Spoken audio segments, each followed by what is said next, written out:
Ce segment de MaximumSport.tv vous est présenté par Toiture Polaire. Confiez la réfection de votre toit à des spécialistes. Toiture Polaire vous assure un travail précis, de qualité supérieure et garantie. N'attendez plus, toiturepolaire.com.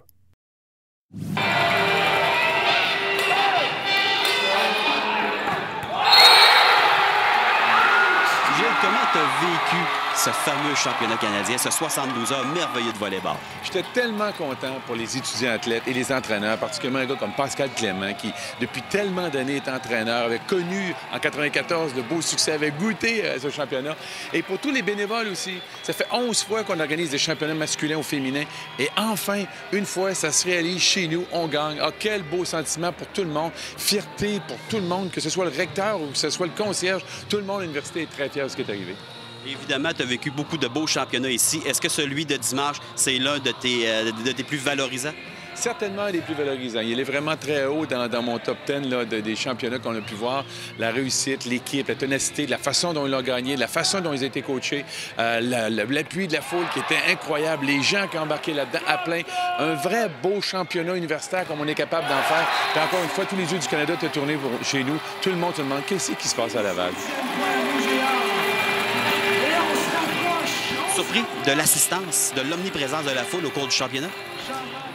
Un peu surpris. Je devrais pas parce qu'ils viennent à chaque fois, mais je suis toujours surpris de voir l'emballement des gens. Les gens aiment le sport universitaire. Ce que j'entendais de la part des gens, qu'il y en a qui connaissaient même pas le volleyball, ils disaient « Quel beau sport! » Comme il y en a qui apprécient le football ou peu importe les sports qu'on présente ici. Puis les gens ont le frisson, puis les gens sont fiers de leur université, dans leur région, puis ils viennent l'appuyer. Alors, oui, je suis surpris en même temps, toujours emballé de voir ces gens-là qui l'apprécient, puis qui aiment ça, puis qui me disent toujours la même chose. Des étudiants athlètes, c'est des jeunes qui doivent faire leurs études universitaires et en même temps performer en sport. Et ça impressionne beaucoup de monde.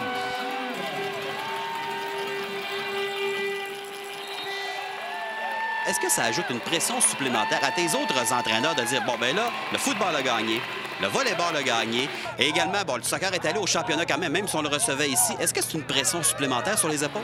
Bien, nous, personne ne met de pression sur les coachs. Mais les coachs, en eux, me le disent tout le temps. Je les vois venir et ils me disent, Gilles, on gagne, vous savez qu'on gagne à peu près 50 des championnats au Québec.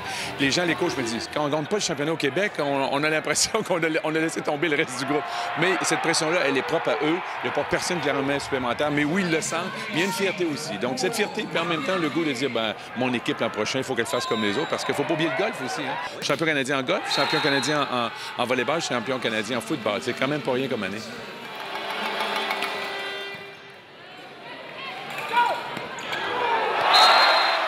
L'aspect victoire, on revient en fin de semaine. Qu'est-ce que tu veux que les étudiants athlètes retiennent de ce week-end?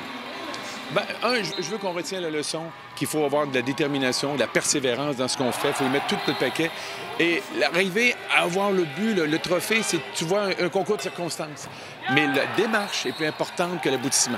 C'est qu'on a travaillé fort toute l'année, puis un jour ou l'autre, ça va finir par arriver. Ça, je pense que c'est la plus belle leçon. C'est ça qu'ils vont se souvenir de cette fraternité, de l'ambiance qu'il y a eu, des gens autour d'eux. Et après ça, ils vont parler du point ou de la victoire, etc.